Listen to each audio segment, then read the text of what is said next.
All right, we are live. This is MC1 Gamer bringing you another Unlocking Age of Sigmar. Today, we are going to go and we have as a guest today the Lord Relictor himself, Martin Orlando. Martin, thanks for joining me on the show tonight. Hi, everyone. Thanks for having me back. So, Martin, we have what we have here is a interesting opportunity to really delve a little more deeply into the new book, the new Stormcast Eternals book.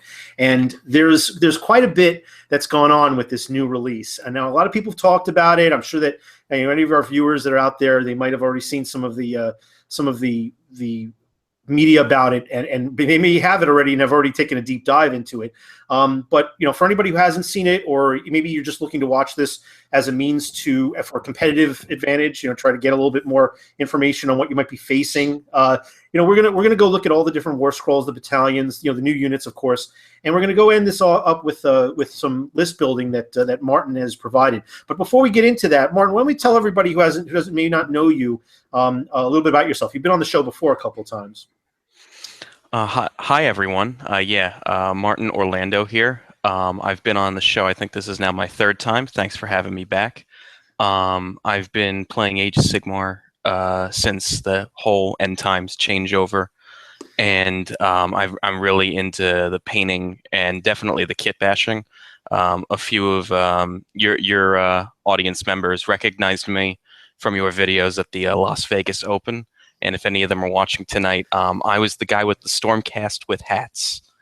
That definitely went over well with the community members. I took the Empire little Empire hats and made sure there was a Stormcast wearing them in every unit.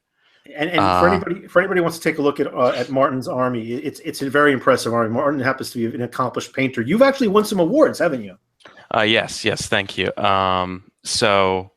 Probably, I haven't won any Golden Demons because the first time I entered the first time I entered Golden Demon was the last time Golden Demon was in the United States. So I'm sorry, entered Golden Demon. I don't know if I said won, but I got a little finalist pin for that.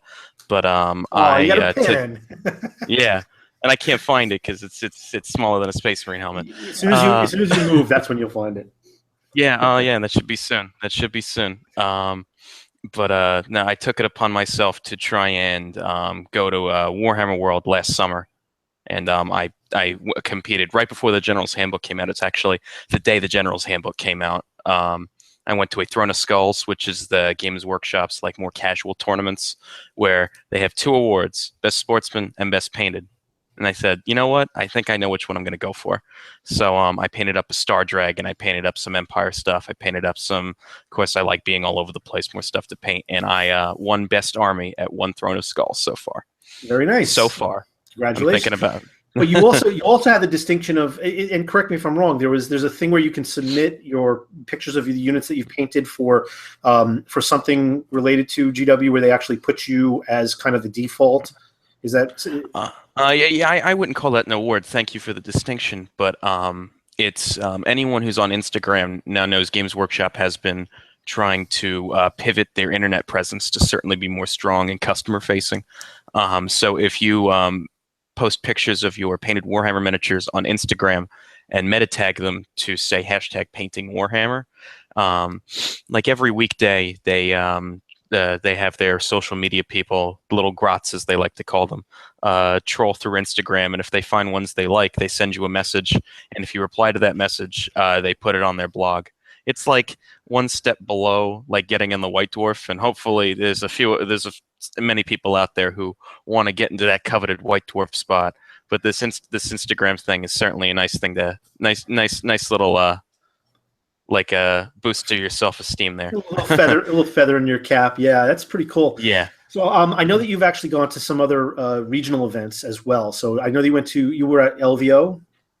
Yeah, I keep asking Sigmar to give me frequent flyer Warhawk miles because I have now played at least 5 games of Warhammer with fully painted miniatures in 4 time zones, from England to Las Vegas. A bunch of the South Jersey guys. We went to the Las Vegas Open. My friend Brian Cortese took 3rd place, though if you look on the app, he got 2nd place overall. Just needs to paint his stuff a little better. He knows he can. He's going to be trying much harder for Adepticon, and I believe in him. I So love think it. I love the call out. I love the call out. yeah, So if he's watching, and then myself and my pseudo mentor, Mr. Mark Schramm, we got nominated for Best Painted by the Games Workshop staff. We both lost to oh God, I'm gonna feel the guy. He's probably watching right now. Whoever won the award, because I know who I voted for. Because at Games Workshop events they do popular vote determines who wins Best Painted, and the person I voted for did not win, and I'm blanking on it now, probably because it's just been a long day. But if it comes back, you your memory but catches up with the you. pictures are out there. It's pretty easy to recognize because painted as far as painted armies go, you really have to go above and beyond. And if you do, people are taking pictures. Because I know of my Las Vegas army, which was the Stormcast with hats. Somebody from Bell of Lost Souls came over to take pictures in between games. A bunch of other people. Of course, there's more pictures on Instagram of my army that I didn't take because I was like, oh yeah, I can take pictures at home, and I didn't bother to do that for my army at the event. So I actually showed up on other people's accounts, and I'm like, oh, well, now I just look bad because I'm not the one talking about. Yeah. But you had a chance to play. You're also a tournament player. So how'd you fare over at LVO? Not at all well, as far as I'm concerned. Well, it's tough. It's a big field, and they're name takers. These guys they go for the jugular. So yeah, but how many people overall were in the event? There were 84 people. It's certainly easier to keep track because the individuals behind ITC in cooperation or through Frontline Gaming put together this gaming app called the Best Coast Pairings app, and that allows you and Games Workshop to like go in, like type in, like you can go and examine people's lists. It has automatic pairings. That was the first time I think the event it was used on such a large scale, and they used it for both the 40K and Age of Sigmar events. Yeah, I'm going to be suggesting it, by the way, to the Gamer Grunt guys who are doing the circuit in the Northeast, as you know. Yeah. It's gotten a lot of positive feedback. Mm-hmm. Yeah. So I'm thinking I'm going to be taking the same, mostly the same army list that I took from Las Vegas to Adepticon, and I think I can do better at Adepticon now that I've had a little more experience with it. That's the Free People's Army with the Bretonia. You and I sparred with that for a little bit. Well, it's a good combo. I've done a couple of videos on that. I actually have one of the other Warhammer YouTubers, Paul Conti, he's a big proponent of Free Peoples in general, and he and I have done a bunch of content where we've combined them, and he put out several good lists. I did a video on unlocking with that.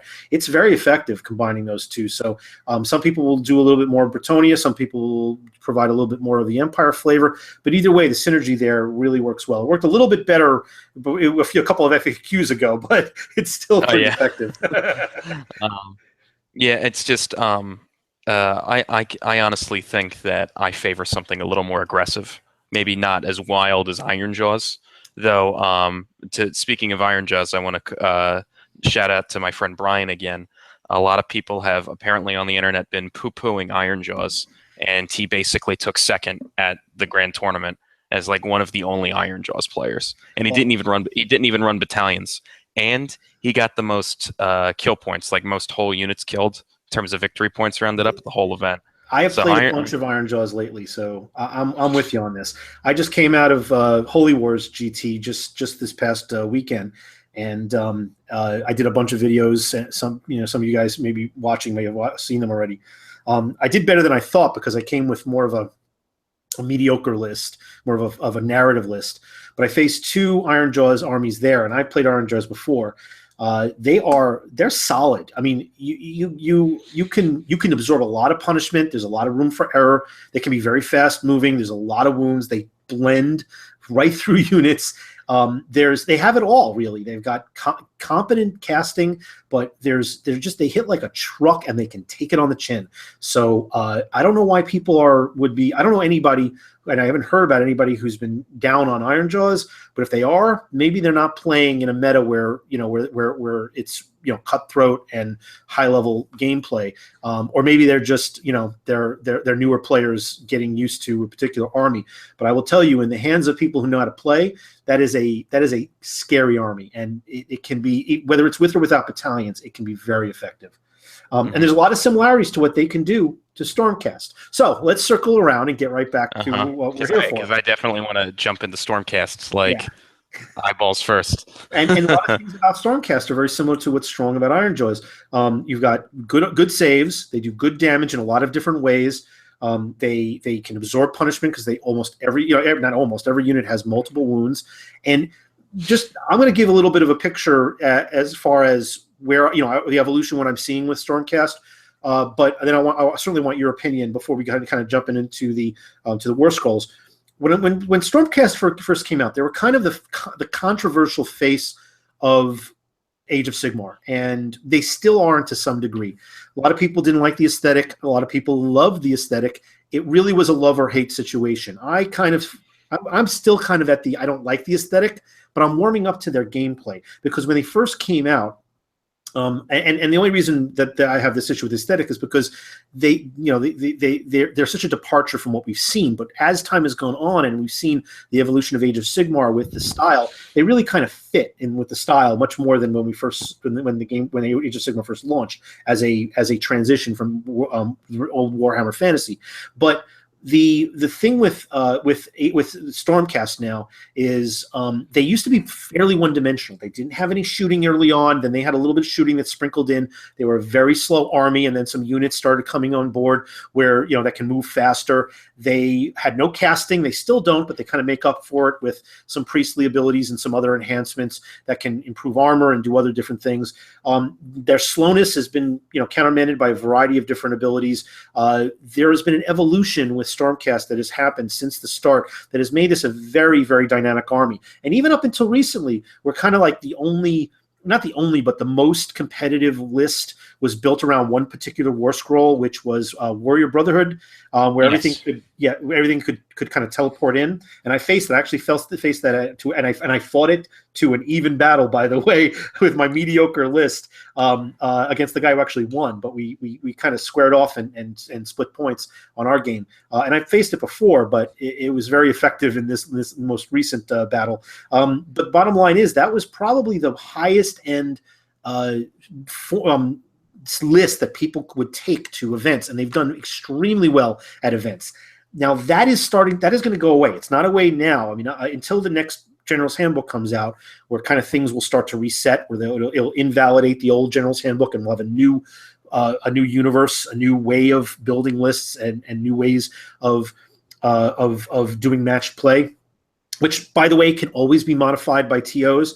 But until that point, the current General's Handbook and the current list of scrolls, they're all usable. But I'm already starting to see the possibility. I've already heard the guys over at SCGT, where I think, if I heard correctly, Ben Curry had mentioned that Warrior Brotherhood was not going to be used.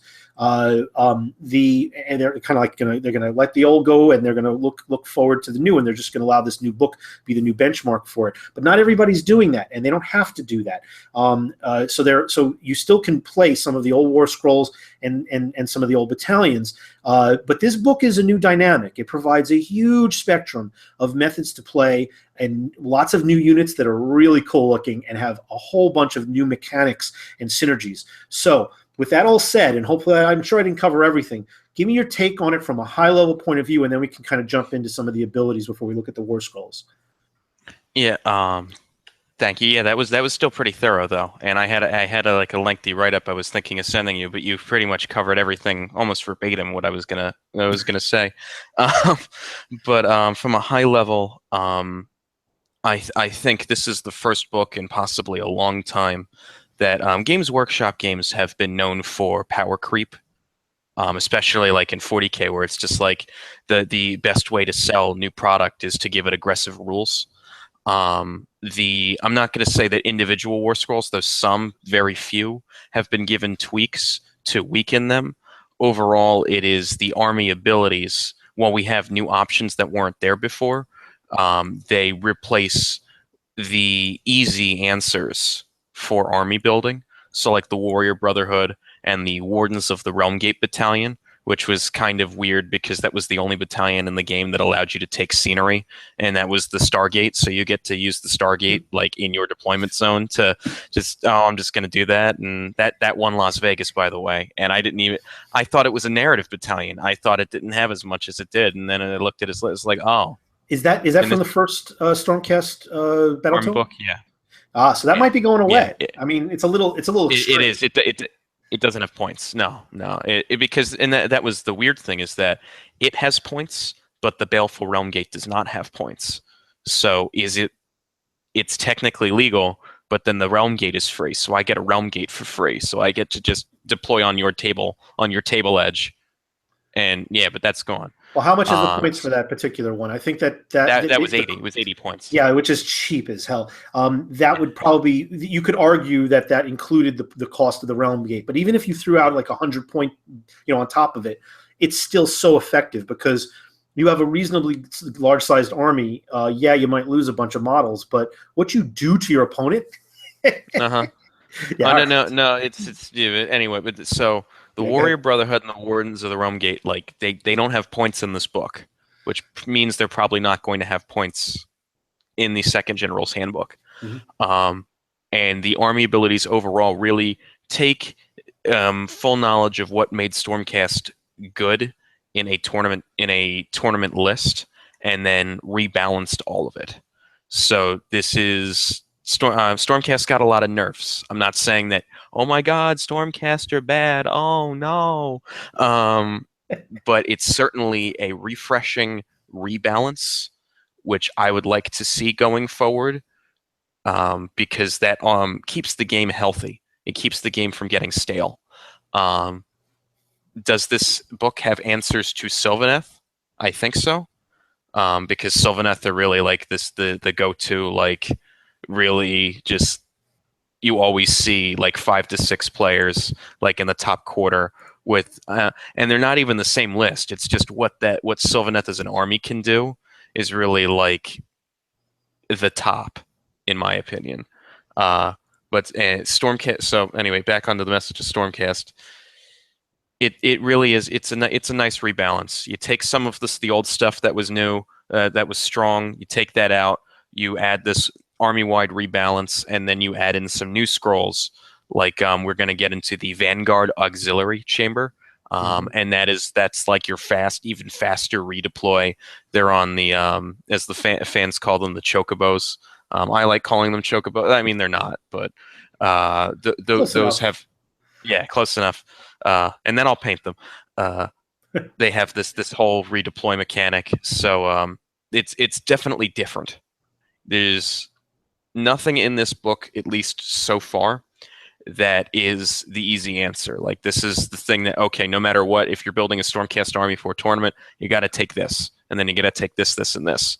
Some armies are unfortunately limited to that because of their less than, like, they don't have a wide variety of choices. For instance, the Mourngul for undead. Well, since you mentioned that, there's actually a you bring up a really good point, and I want to highlight that if I could. You have to answer a great deal of you have to address a great deal of things if you want to be competitive. If you and I got a list actually from a friend of the show, from Tom Lyons, who I've gone and used these lists before as well. But Mourngul is just one example. Mourngul, by the way, overblown, but very effective, very powerful, very, very much overblown. The idea that people say it's overpowered and undercosted. There's a lot of things that are powerful, especially for their points. But there just seems to be a lot of people that freak out about certain things because they face it and they don't look for answers and try to find answers, and then they just complain. And those are the weaker players. But there are some people that try to figure these things out, and they do shows like this one to try to tell you how to do that, how to overcome stuff, because they're thinkers. But you have to contemplate not just things like the Mourngul, like you just said, which was very astute, but there's several things. So the list that Tom uses a lot is, one, you have to figure out how to respond to something called overwhelming power. That's things like Beastclaw Avalanche. These big models, typically, with like the Stonehorn, who has takes half wounds, but also the mortal wounds that are dished out by the Thunder Tusks. Those, you have to have an answer for that. You have to find a way to deal with that concentrated power that hits hard and can take punishment. Now, some units can do that with one model or a few models. Some units, like the Stormcast, can do it with an array of models, and each of them has multiple wounds. But it's not as much where people are going to complain about one thing, because it's distributed amongst the entire unit. So it's diffused, it's hidden, it's not as a focal point of one model on the table like a Morngull. But that's one thing. You've got to be able to you have to be able to take the charge of, say, an Iron Jaws. That is, I don't know if you've been on the other end of that, Martin, but yes, I have. I faced the two toughest units in my 2K army up against just the brutes. Just the brutes with some enhancements from nearby heroes, and those guys blended through it. And I had a Morngull, and I had a character within a further -1 to hit. But because of all the bonuses the Iron Jaws got, they were flush. So when everybody complains about, oh, the -1 to hit, it's so crippling, it's too much, it's too powerful, there are answers to this. Maybe your army doesn't have all the answers. There are answers. But that's the hard thing with tournament play. You've got to figure all these things out. The next tier is going to be the new Tzeentch army. They have overwhelming spell nuking power. They can dish out tons of mortal wounds. They can dominate that phase. It's like, air superiority with United States military doctrine. If you can control the air, you can dictate everything else that's going on the ground. The defense, the impenetrable defenses of a 2+ rerollable save that some armies have. You can't. Lizardmen. Exactly. There you go. Thank you. I was just going to say that. There's you also have that with Sylvaneth, by the way. Sylvaneth can do that as well. They have 3+ base saves, and it's not hard for them to get bonuses like maybe a Mystic Shield on a what's it called again? A Tree Lord Ancient. Now, they can't distribute amongst all the Tree Lords, but that's still pretty viable. And there's other opportunities that they can do that. But those types of saves on some of their units, because some of the other units that are not monsters can get those things. Those are big deals. Alpha Strikers, heavy hitting mortal wounders, like the Bloodletters. I keep losing you. Oh, you're losing me on audio? No. It keeps booting me from the stream. I'm back though. Okay, well, as long as the viewers are watching, but you're back, yeah. Cool. But then there's also these other things like healing units, recovery units, Flesh Eater Courts, a lot of undead units, units that can regenerate and take the punch and then restore themselves up to max. Those are the types of things. You have to have an answer for all of this in a competitive environment. Stormcast didn't have an answer for all these things before. Even Sylvaneth still doesn't. One of the biggest failings of Sylvaneth is mortal wounds. They can heal, they can restore, but they can't diffuse, they can't resist mortal wounds like other armies, and that's a big deal. So Stormcast can't do that either, but we'll get into that. But you know what Stormcast can do better than Sylvaneth? They can take the punch. And now they've been one-dimensional, but now they're much more multi-dimensional. So based on the book, now you've read the book. I've skimmed over it. I've looked at the war scrolls. Give me an idea, because I think you were going there before I kind of like took over the topic. Let me go pass the ball to you. Tell me a little bit more about what they can do now. So Stormcast really doubled down on their whole teleportation ability. So the war scroll that we were talking about at the beginning, the Warrior Brotherhood Battalion, the thing about that was I get to take, I think it's like 9 or 10 Stormcast units, and I get to hold them in reserve, and it's not like Warhammer 40K where if I don't have models on the table, the game ends and I lose. I can keep them off the table and then deploy them wherever I wish. I believe they had to be, they always had to be 9 inches away, but I could choose when I have models in reserve, and then they come down like on bolts of lightning or whatever you want to do with your narrative game, whatever. But they get like 40K teleportation. They get deep spark, and usually like how a Warrior Brotherhood would work is like, well, okay, turn 1. You know what? I'm deployed. I'm gonna let you go first. They move up, and you can sometimes like abuse priority rolls that way, or it's like you really just, I'm going to give the first turn to you, you're going to move up, and then if I win the priority roll after this and after that, I get to go 3 turns before you get to go once. So I'm going to deploy some core units, then I'm going to deploy some shooting units, Then I'm going to deploy some characters. Specifically, there was this one character, the Knight Azeros, who had the lantern. It was like the Lord Castellan with wings, prosecutor hero, acted like a teleport homer, where it's like, well, normally I have to deploy 9 inches away, but I'm going to take these any other these units that are still in the sky. I get to deploy them closer.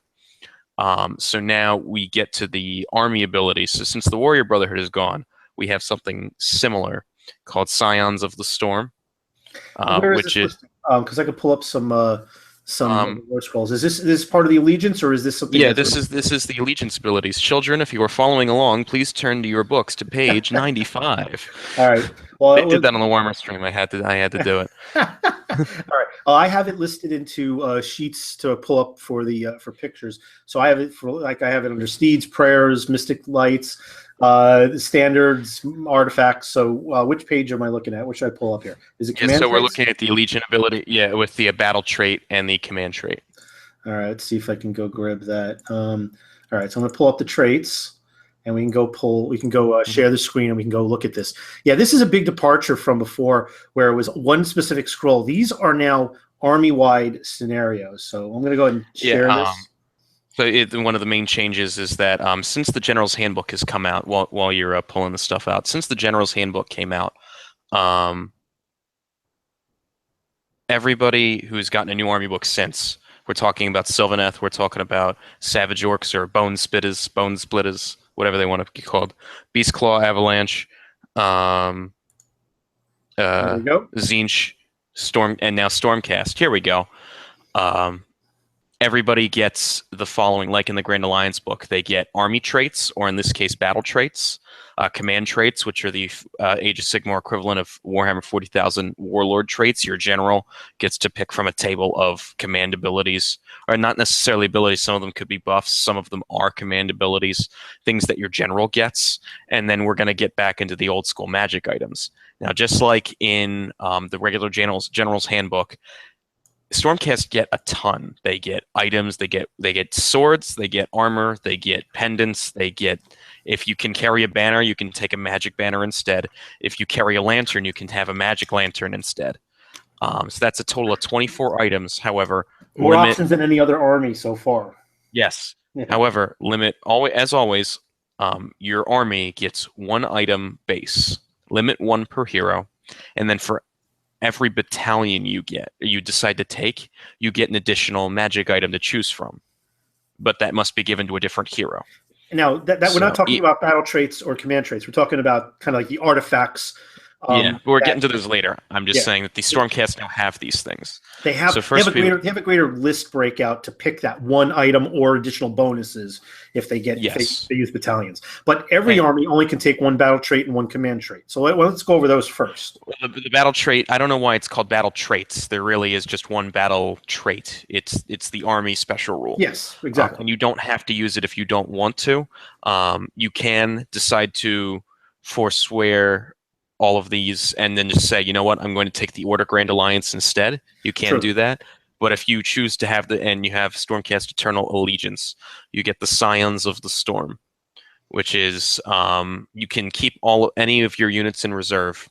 However, every turn you do have to roll a dice for them unless they're in reserve for a special rule, such as a battalion like the Hammer Strike Force or the Celestant Prime. You can keep them in the sky because they're in the sky for a separate reason. But for this, everything that you decide to not deploy is in the sky, and you have to roll a dice for it every turn. On a 1 or a 2, it does not come in. On a 3 or higher, it does come in. You don't have a choice. So really, it's a little more balanced because where the Warrior Brotherhood, you got to really pick and choose. There was no dice roll. It's like, you know what, I'm going to put this down. Maybe next turn I'll put that down.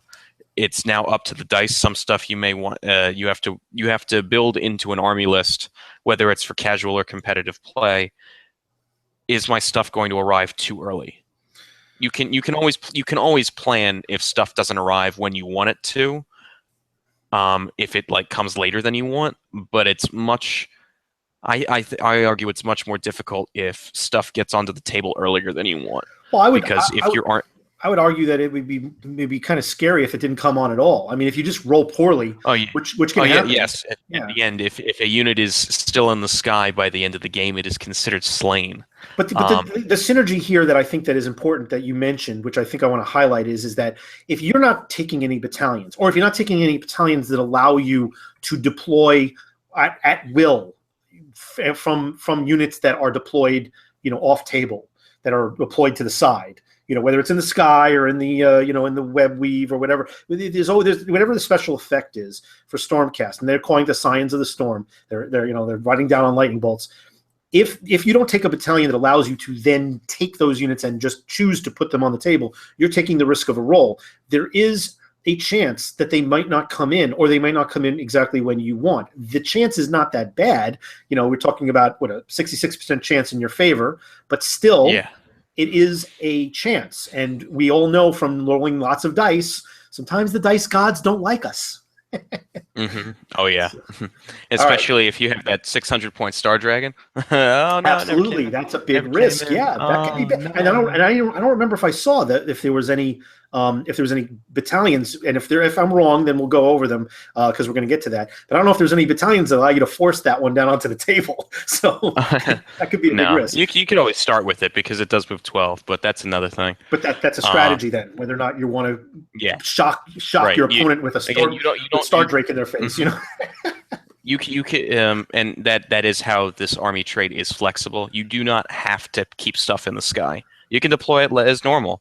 You can keep some stuff in the sky, so it really is up to you. So that's the thing. They really it's the rule is as true to their own narrative as it gets. Yeah, I like that. I like that there's a risk in it. I like that it's not a default guaranteed, like with the Warrior Brotherhood, where it's sort of like deploy one guy who comes down and then everybody deploys around him. Mm-hmm. But we're going to have more of that. That still exists in some fashion. Right. All right, let's move on to the traits. Let's go through the traits and tell me what your thoughts are about the traits. All right. So everything going forward, you have a lot more options, but the balancing factor is they are nothing is supposed to truly stand out as I'm always going to take this. I'm not going to say that they're all mediocre, but when used properly, they become more powerful. So you can give your general, for the warlord traits, you can give your general a 5+, whatever you want to call it, a ward save, a feel no pain. You can give your general a save. Normally, I don't think there's any way that the Stormcast heroes have an additional save, so that could be pretty potent. I misread this for the longest time. The Consummate Commander, it can be really, really powerful. However, you would have to take 2 characters with command abilities to really get them to stack. So the Consummate Commander is choose one hero while your general is alive. Both of them get to use command abilities as if they were your general. Yeah, there's a couple of those. We're going to see a couple of those types of things. That's pretty powerful, especially when you have 2 different command abilities. Yeah. Or if you have 2 of the same and then they stack. Right. 2 of the 2 Lord Celestins, 2 of the Fantasy Space Marine captains. They give Stormcast +1 to hit within 9. And if you put 2 of them within range of Retributors is suddenly doing 2 mortal wounds on a 4+. So good luck with that. That you could see that. I'm not saying you will. I'm just saying that's one thing that just immediately popped out at me. So there's Cunning Strategist, which is stuff gets a free move. Yay, we're Iron Jaws for one turn. This is not a bad thing because there's a lot of units like Liberators, for example, but there's a lot of units that are just slow. And if you're not taking a mechanic that allows you to deploy within X range of your enemy, this could be a big deal. And I think this can be, you could use this for an advantage. The only downside is it's only die 3 units, so you can get kind of screwed and it'll only be 1. So this is probably the one that people are going to probably pick the least. Or if you have only 2 units in the battlefield because the rest are in the air, maybe it's not so bad. That's actually my second choice, but we'll get into that for a later battalion. Zealous Crusader, your general can reroll their charge distance. Always a good thing. Staunch Defender, my favorite. This is the glazed donut of the bunch. Your general and all friendly Stormcast units within 6 add 1 to their save rolls if they have not charged this turn. This modifier does not stack if they're in cover, so they get to be like trees. That's not bad, actually, though. So, well, your 3-up becomes a 2-up. Yes, well, or 4-up becomes a 3, and that's important. Let's just pivot back to the army trait. Everything has to set up 9 inches away when they teleport. That's their move. You can charge, but you have to roll a 9, which is like right above average. Mm-hmm.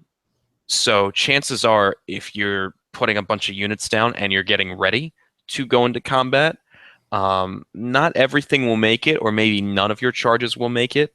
Or say, because it's Stormcast by nature, are prone to being in protracted combats, because not everything has enough bite to just erase units like Ironjaw's Brutes. Mm-hmm. So getting that +1 to their armor save, it's like, well, if I didn't charge, and I'm not going to charge, I'm going to charge with this unit, and that's it. So I have like 8 other units on the table, and I'm getting ready to be charged, possibly in my next turn.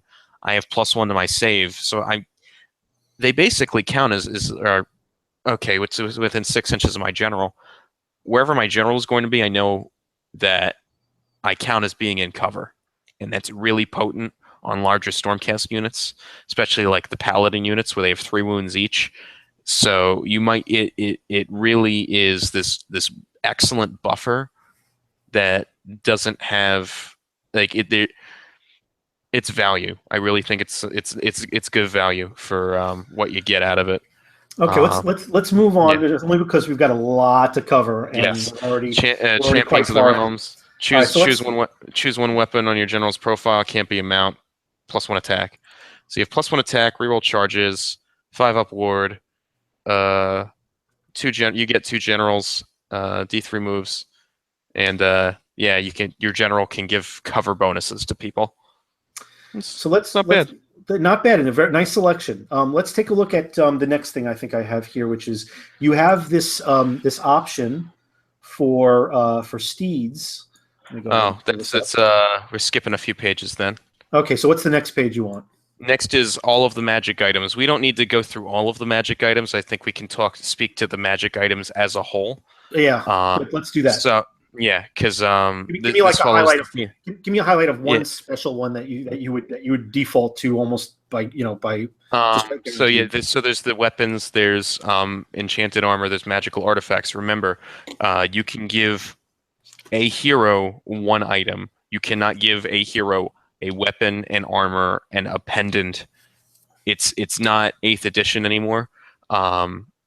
I mean, of course, in open play, you can do whatever you want. I remember on stream, Duncan was saying it could be really cool if you rolled for some of the tables, or maybe give these tables to like Chaos Warriors. Pretend Chaos Warriors looted a Stormcast armory, and they suddenly have these. It's good for narrative. Good for narrative. Yeah, very good for narrative. It's nice that we have these tables for that kind of stuff, because that's really good for narrative. All right. So the one item out of all of this that stood out for me is the Mirror Shield. It's an enchanted armor. It's subtract 2 from any hit rolls for missile weapon attacks directed at this hero. What immediately came to mind, what shoots? Kurnoth Hunters. What else shoots that needs to roll to hit? There's a lot out there. I mean, there's even more powerful stuff that just doesn't have to roll to hit, or it doesn't have a actual weapon profile, like the Ice Breath for Thunder Tusks. Just roll a 2+ and it does this stuff. Well, it's still a roll to hit when you think about it. It's still on a 1 you fail. Yeah. But the Mirror Shield is certainly something that protects your general. It's just like this all-purpose thing, and I feel like it's not bad to have, especially since your general is more than, like, I would say like half the time going to be an infantry character, and infantry characters are pretty fragile. That's the other thing I've been foiled by in local play is Goblin Doom Divers. Those have to roll to hit. Cannons have to roll to hit. But mainly I was thinking Kurnoth Hunters. You know what I'm going to see a lot of? Kurnoth Hunters. What am I going to be in the face of a lot? Kurnoth Hunters. You're going to be in the face of any unit that has shooting that is where the player is going to be smart enough to go and try to snipe your general, because that is a thing. Assassinate the general is a thing. It's not. We're not talking about first generation AoS with sudden death. We're talking about take away the command trait, take away some synergies, take away a very strong unit that's the cornerstone, the linchpin of a person's army and battle plan. That happens, and if you can do something like -2 to the sniping rolls, this is not in range. This is just wherever you may be, you're incurring in -2. That is a big minus. And if you screen with protectors, that's just not even fun, because then you're a 7s to hit, and then just to tack onto that, you have magic standards, which is anybody who has the keyword totem may take a magic standard. Again, you have a limited amount of magic items in your army. If you have no battalions, you have 1. If you're not giving a magic item to anybody, you can then instead take a magic standard. There's 3 of those. They seem all right. Again, they become more potent when you know how to use their situational value. Right. And then Mystic Lights, which is right next to that. That is anybody who carries a lantern into battle may also take one of the 3 lanterns, which are also pretty situational. I kind of liked what stood out to me is Lantern of the Tempest. That is within 6 inches of the hero and friendly Stormcast units. If you must reroll hits of 6 or more for missile weapon attacks. And there's quite a few things like Age of Sigmar's kind of subtle thing is when you roll a 6, we want that to be special. Right. Like Zinch Skyfires have that. They don't auto hit, but there's a lot of special abilities that will fire on a 6. Yes. Yeah. So if you make them re-roll those 6s, I thought it's pretty. And I got to also let you know that, I know you know that, but anybody who's watching who not aware of it, modifiers come into play. Okay, a hit roll of a 6 is modifiable, especially when you have something like where it says 6 or more. If it says on a 6, it has to be a natural 6, but this is a 6 or more. That means if you're getting pluses to hit, these 6s are going to happen much more frequently, and the ability that this forces enemy units to do the shooting and re-roll it is huge. But it is a small range, so it's going to be a situation, I think, where you're going to have units, and there's many ways to do this, that are going to show up in your opponent's deployment zone, which is a lot of these teleportation abilities do, and then force this type of a thing onto your opponents that have maybe a battery of artillery or big archer type units like elves or dwarves or elves and dwarden, however you want to call them. So this is definitely an effective way to mitigate a specific strength of an army in the midst of a tournament environment. For instance, you can take this, especially if you're able to repick game to game. You can customize. Not all events do that, but some events do. And if you can repick game to game, and you're going up against a shooty army, this, as well as maybe you have two items to choose from because of that, you have a battalion, and take your mirrored shield. That the combination of those is pretty extreme. And finally, we have the addition of prayers, like battle prayers. Like if anyone remembers the Empire Warrior Priest, anyone who has the keyword priest in your army may take these prayers. Now, upon first look, I thought there were more priests in the Stormcast Eternal army than I thought. Believe there's only 2. I think just the Lord Relictor, who's like the fantasy Space Marine chaplain who comes in the starter set.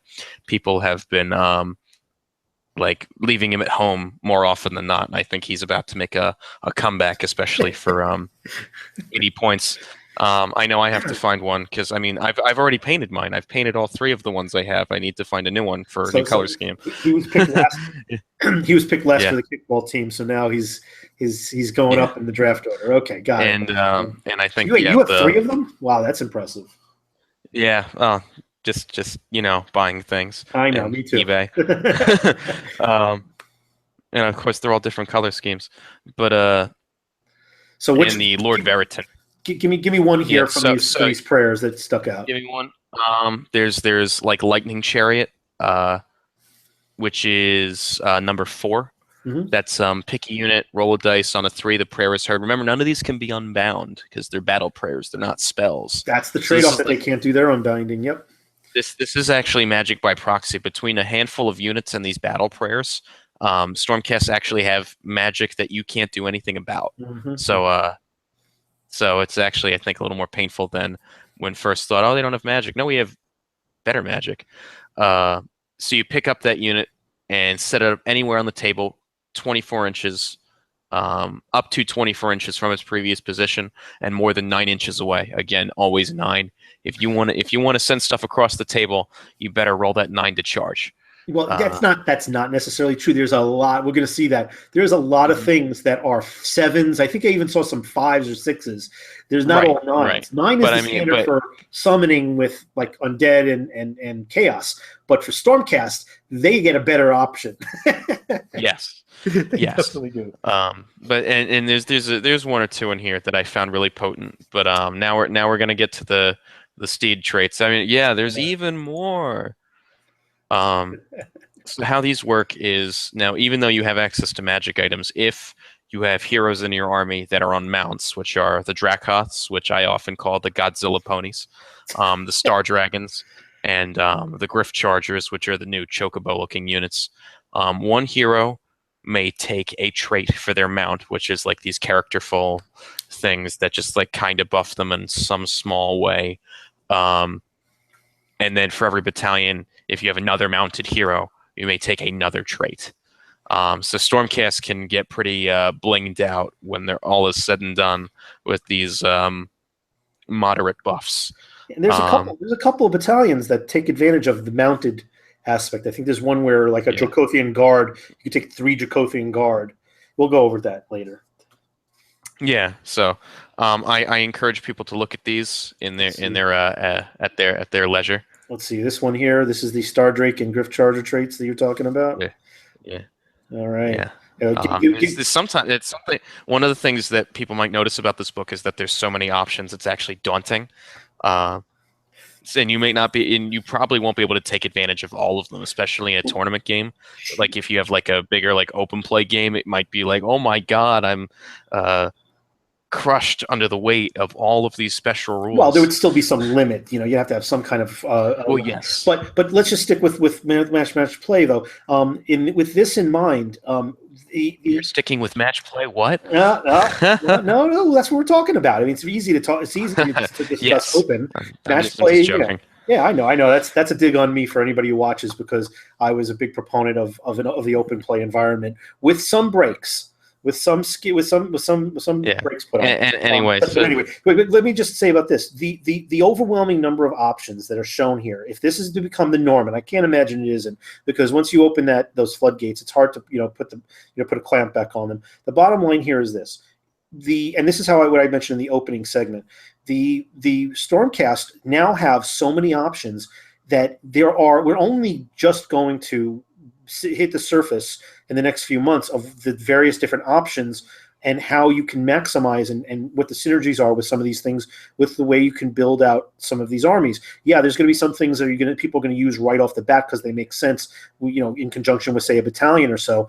But we're going to see people that are going to discover some of these combinations, and they could be pretty scary. I know that with Sylvaneth, when I build lists, I try to take multiple cheap battalions so that I can get more of the artifacts, and that's something that I definitely can see that we're going to see as a strategy. Maybe some of the cheaper and easier to fill in battalions will allow you to get more of these choices, and that will, and even there might be some of these choices that might not, like King Claude.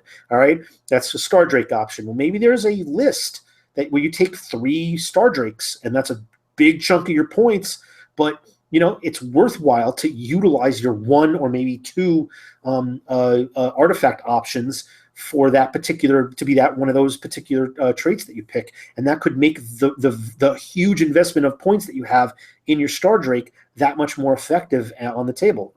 That's just something that we're going to be exploring, and I love that because there's no 1 or 2 default ways to build this army now. Right. Okay, what's the next page? Next page. Oh, well, that's it for the options. That brings us to a close on. Okay. So after this, we've been talking about match play the whole time. There is a Path to Glory section. I have yet to play Path to Glory, but I do know there's stores in the Northeast, like on the Eastern Seaboard, that specifically they don't actually run like match play like events, but they have like I believe the Brooklyn Strategist has like this a heavy Path to Glory event going on. So now that you can run Stormcast and Path to Glory in a fair and balanced manner, this is certainly like not only attention was paid to matched play. This is great because first of all, I love the Path to Glory. If you don't know what Path to Glory is, I'm sure everybody watching does, but you never know. There might be people that are new to the game. It's kind of like an escalation type thing where you're taking characters that evolve and you're building up forces over time. And it's a much more of a narrative type way of playing, but it's a different way as opposed to just building up your army list, throwing it on the table with a predetermined amount of points, and then building it, to either the maximum effectiveness or with certain synergies or even with a theme in mind. It is a fun way to play. I've done it only once. I didn't do I just did it as like a test vehicle for like 3 games, but I'm getting involved in one actually starting this Sunday. That's very much like a Path to Glory. That is a custom one locally. But it's nice that they're introducing that into these books. So we don't have a picture of this, so we're not going to take too much of a dive right now, but in looking it over. But look it over. The nice thing is that as more of these books and we're obviously going to be seeing lots more battle tomes, the more battle tomes that are released, they're going to have the customizable, specific to that army structure, Path to Glory option that you can then just insert into that method of play. And I love that. I love that there's that attention. It's not just about match play, these battle tomes.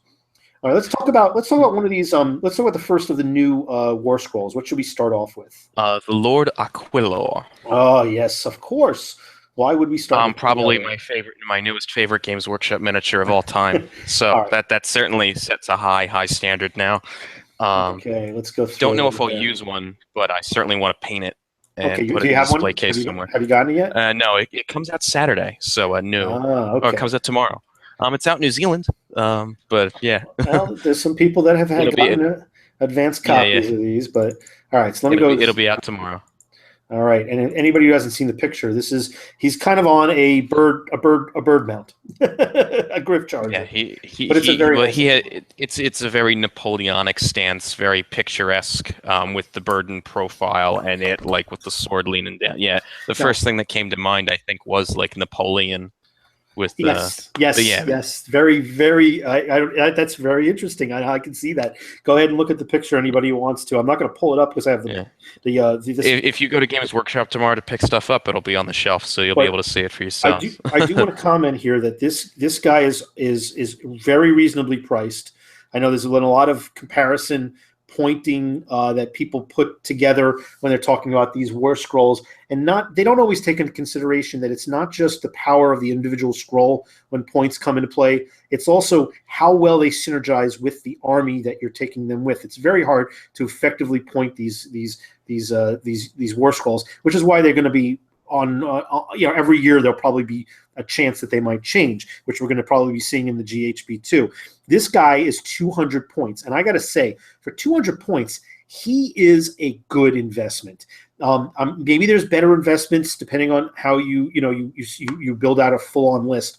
But for what he brings to the table with his armor save, the amount of wounds he brings, the amount of attacks he brings, 200 points is pretty damn good.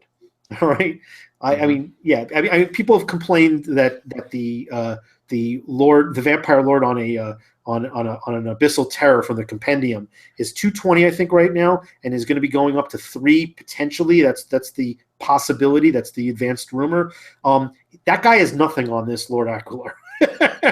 He does have sales spell, and you and I have argued about that. No, he doesn't have sales spell. He has a something like it. Sales spell is far greater than that. But either way, this actually, there are things that the Stormcast can do now that allow them to do sale-like things, like these fast moves. But let's go into this. Yeah, so I feel like this almost is specifically tailored to fight Sylvaneth.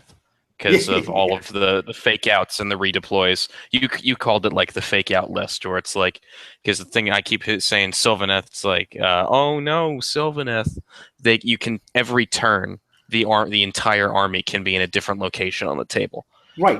And now with Stormcast, if this is your general, so can you. Right, and you do it in a different way. But one of the things that was specific to Sylvaneth is that they established board control through putting down terrain pieces, and then a lot of their abilities are dealing with proximity to those terrain pieces.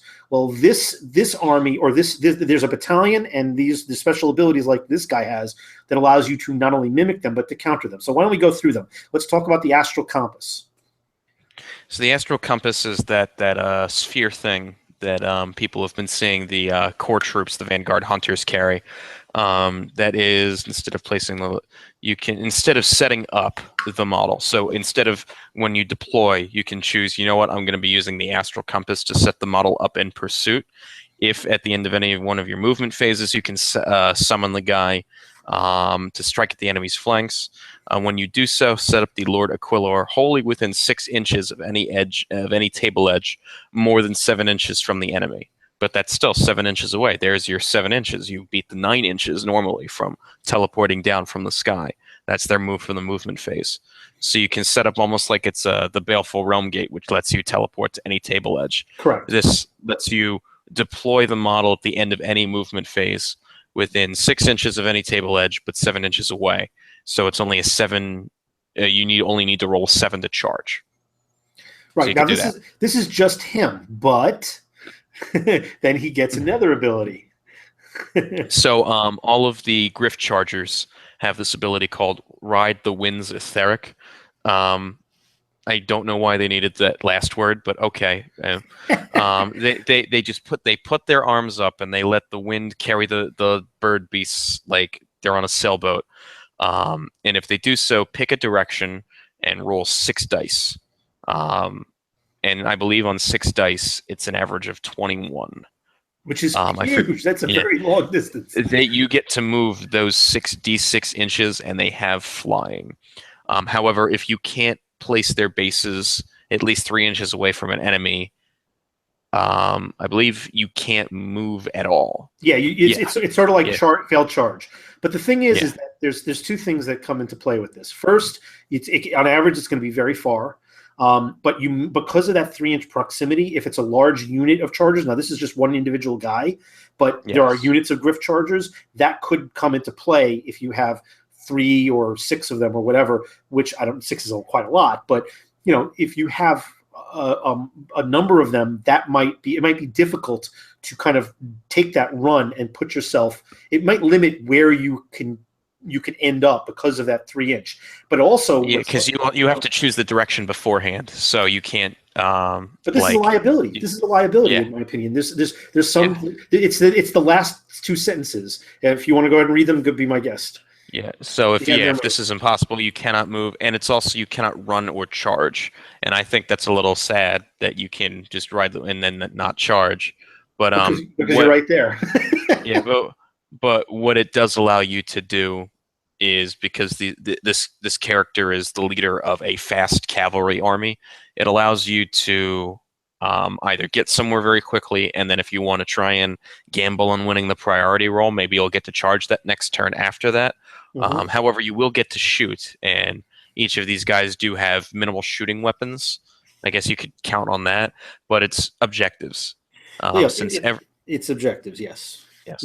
So I envision. You're not going to take advantage of this to kind of like jump into the right up in. You're not doing the Picard maneuver, okay? You're not going to just jump right in someone's face and then all of a sudden charge them. You can shoot, so you'll get some shots off, and there's some very respectable shooting on a lot of these units.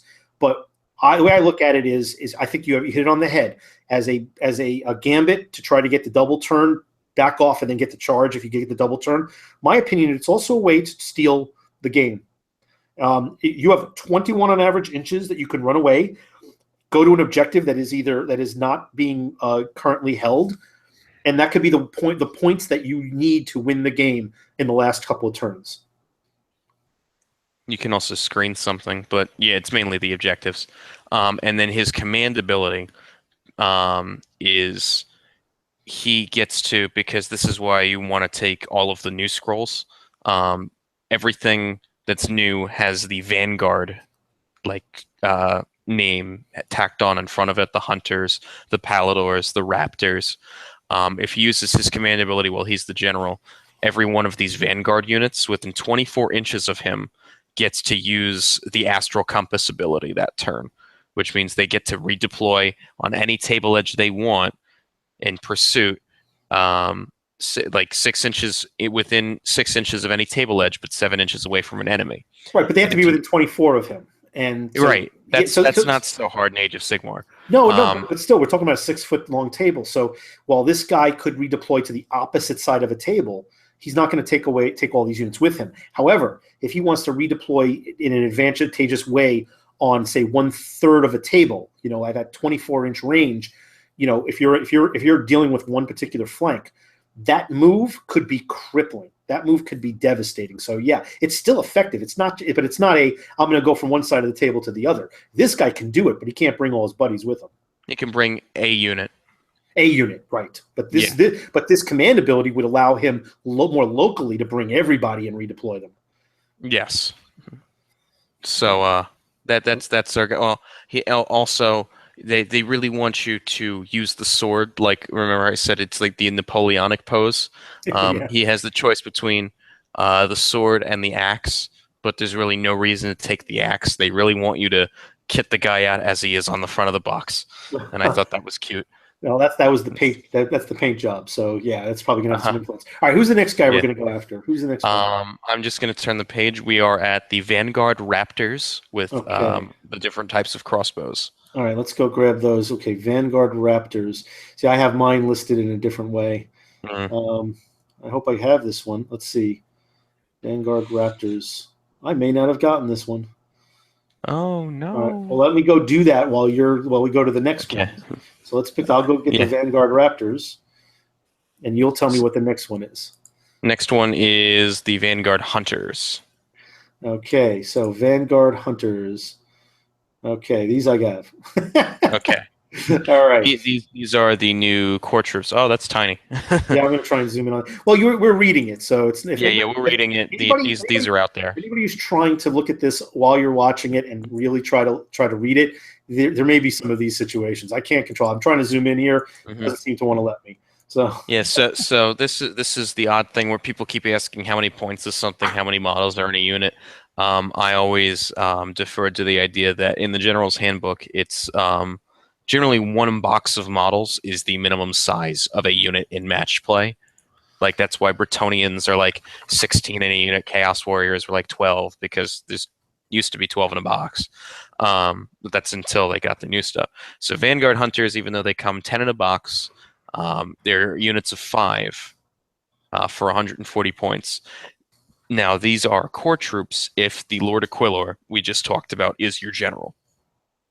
Otherwise, they have no battlefield role. So these really come across as these are your Stormcast skirmishers. Yeah, the 2 owns, 4 up save, just like every other Stormcast, but they don't have a shield.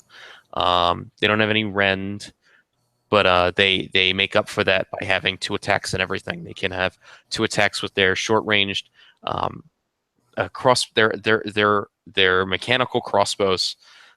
This became sort of a meme on the Age of Sigmar Facebook page, because every time something looks fantastical on a Stormcast, and they decided that they named these Bolt Storm pistols, they could have named it anything else.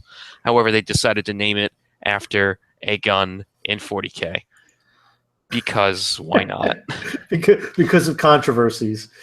It's like, no, let's deliberately name something less creative than okay. But so they have 2 attacks with they are hand crossbows. These are like Space Marine equivalent of what were they? Shades, Dark Elf Shades. Or they I think they were Shades, right? The skirmishers with the the swords and Shadow hand bows. Warriors, maybe Shadow Warriors. I don't know. Shadow Warriors are high elves, and they Oh, have okay. for some reason, and I'm just gonna pick on Shadow Warriors. Shadow Warriors are skirmishers with longbows. Why do they have longbows? All right, Longbows are yeah, let's save that for another show. yeah. Uh-huh. So they have the astral compass, just like the Lord Aquilor, which allows them to be set up in pursuit instead of being deployed. It's not that I can pick the unit up and then redeploy it. It's I'm going to deploy this unit in pursuit of someone, which is 6 inches of any table edge, but 7 inches away from an enemy. However, they can run and shoot the same turn. That's not small. And 6-inch move is not bad. I believe they are the only Stormcast infantry with 6-inch move. They are movement elf. That's good. Not a joke. I mean, they don't have rend. So remember, these are your core skirmishing troops.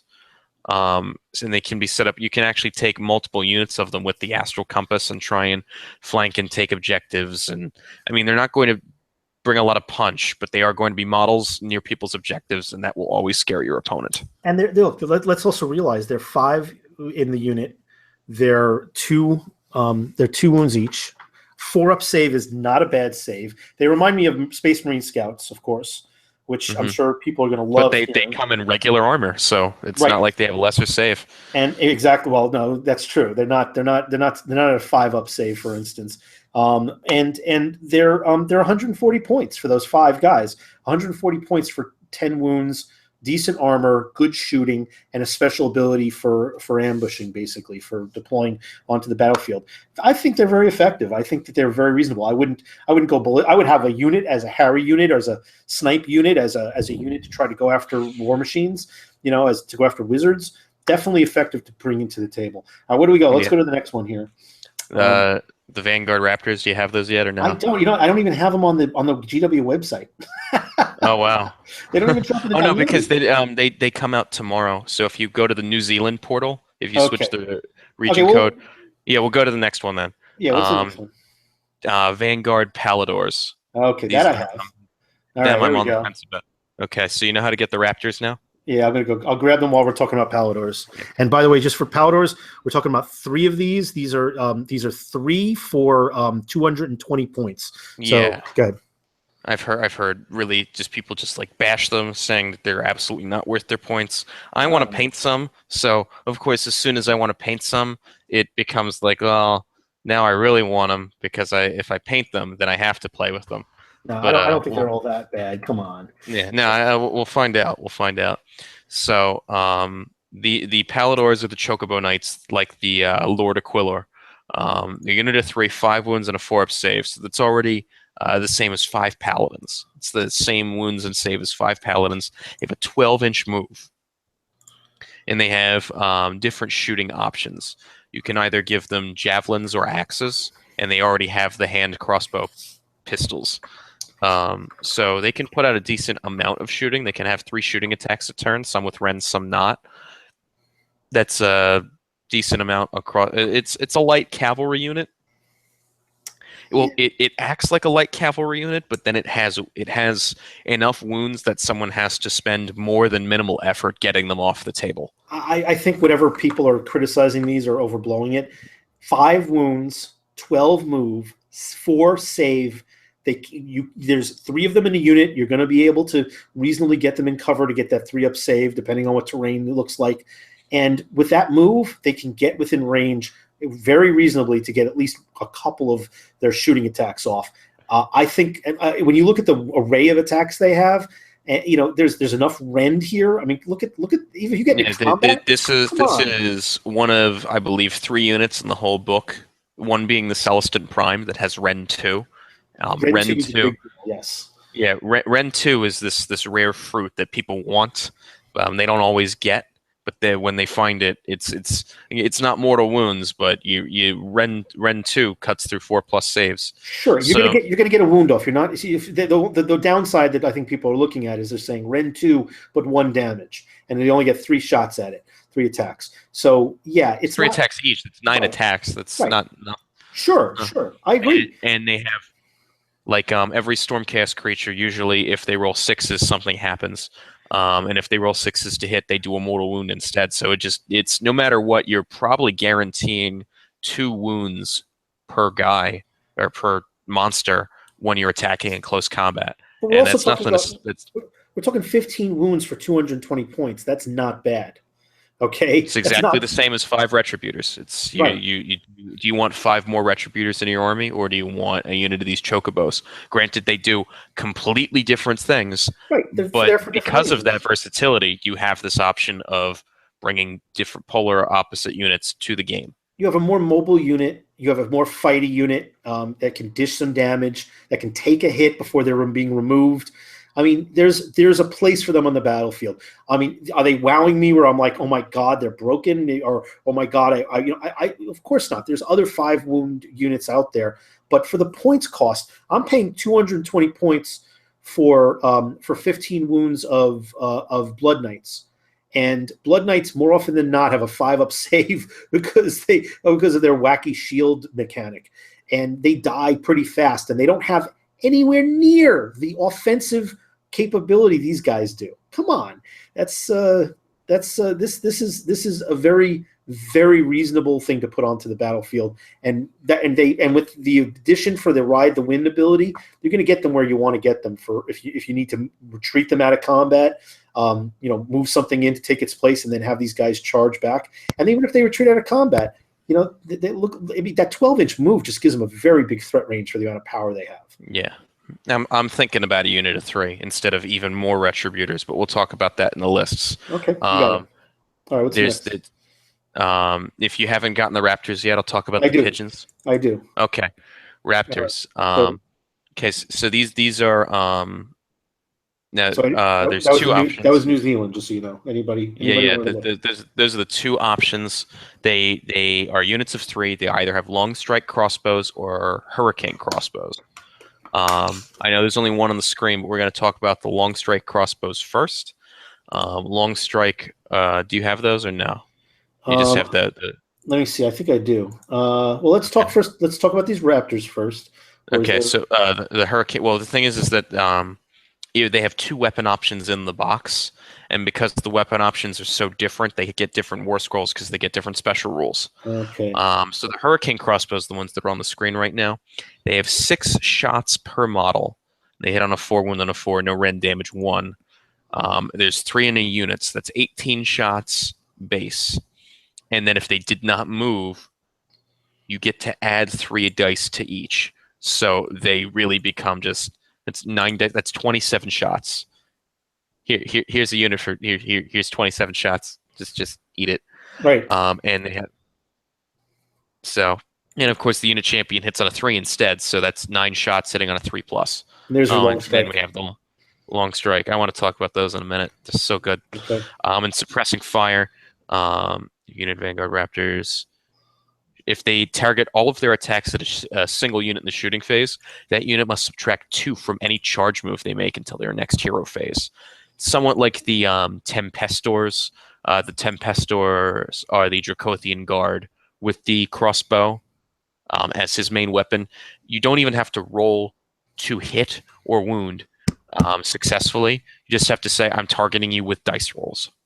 And this goes off. So you have to -2 to charge. That could be technically, if you're doing that at something that's a 3-inch range, they might auto fail something. So it could be pretty good. Right. So that's something where it's like if you want to just lay down the dice supremacy, that's pretty good. That's 3 of them is 160 points. Yeah, it's not bad. For the Hurricane crossbows, for 20 points more, Vanguard Raptors 3 models may have long strike crossbows. These have been coined as the Stormcast Jezzails, because that's basically what they are. Jezzails are a clan Skyer shooting unit. They are the rats with the sniper rifles. They do 2 mortal wounds on the roll of a 6, I think, to hit. They're really good. They're expensive, but if you take like 9 of them in an army, you're good for your shooting.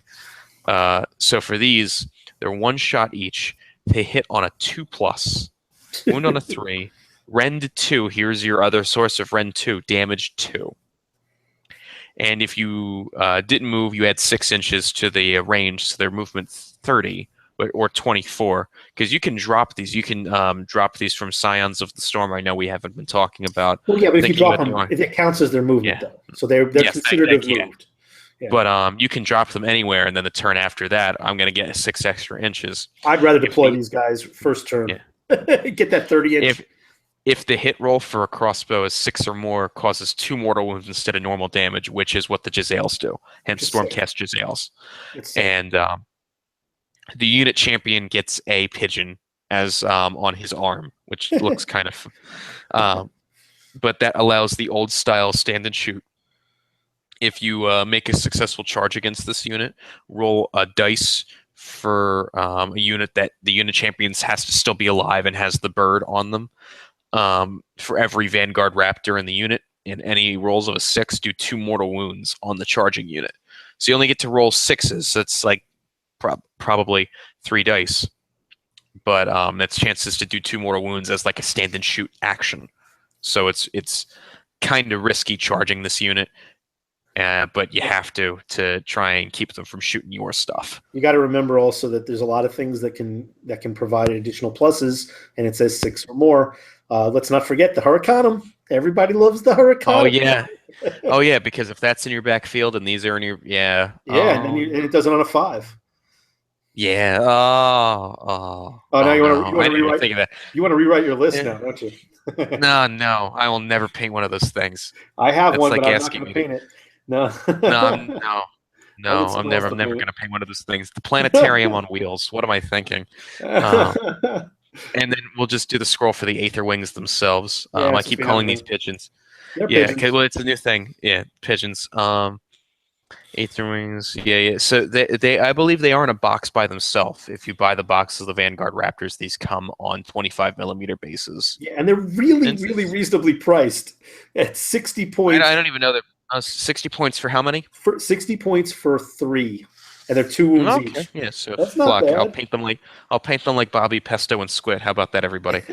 But they're individual models. It's not like a swarm or anything. Yeah, and then they have 2 attacks each. They win they're a little bit better than Gryph-hounds. They still have no save. It's one reason why I don't take Gryph-hounds. Never take something that doesn't have a save, in my opinion. Zombies don't have saves. Well, let's not go off on a tangent, though. Yeah. All right, keep going. So at the beginning of your opponent's charge phase, any friendly unit of Aether Wings within 12 inches of friendly movement of Vanguard Raptors can immediately move. Roll 2 dice. The Aether Wings can move up to this distance in inches. They can retreat with this move, but cannot run. This move cannot take them further than 12 inches from the Vanguard Raptors. I guess it's to screen the Vanguard Raptors. It's like, we're going to throw these birds in front of you so you can't hit our archery units. And they can retreat and charge in the same turn. Yeah, but that's almost guaranteed death. Yeah. The thing to do with these guys is you want to charge, be my guest. What you're getting here is you're getting a free 2 attacks at 4 up, 3 up, no rend, 1 damage, because no one is going to target these guys first. So you target and pile them in on a unit that's already engaged with something else. This is a redirect to place additional attacks down on another unit. Just as an addition, because they're going to die if they're getting targeted. They're going to get removed, but so they're not going to be the first thing that people go after. And if you try to use these guys intentionally as like a first wave, you're sacrificing them. Which might, by the way, there's certain circumstances where that might work. You might want to put them out there as a speed bump. Give your, like you said, give your shooters an extra turn before something can get in on them. Sacrifice these guys. They're a reasonable base size. 3 of them is not bad. You could take at 60 points, take 6 of them. You have a row.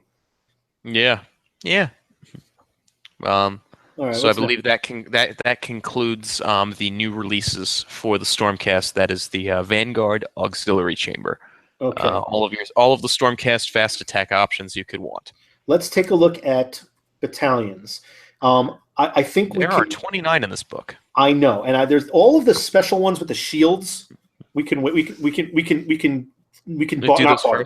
No, we can not bother with those. Those are the ones that are battalions of battalions, like the Anvils of the Heldenhammer.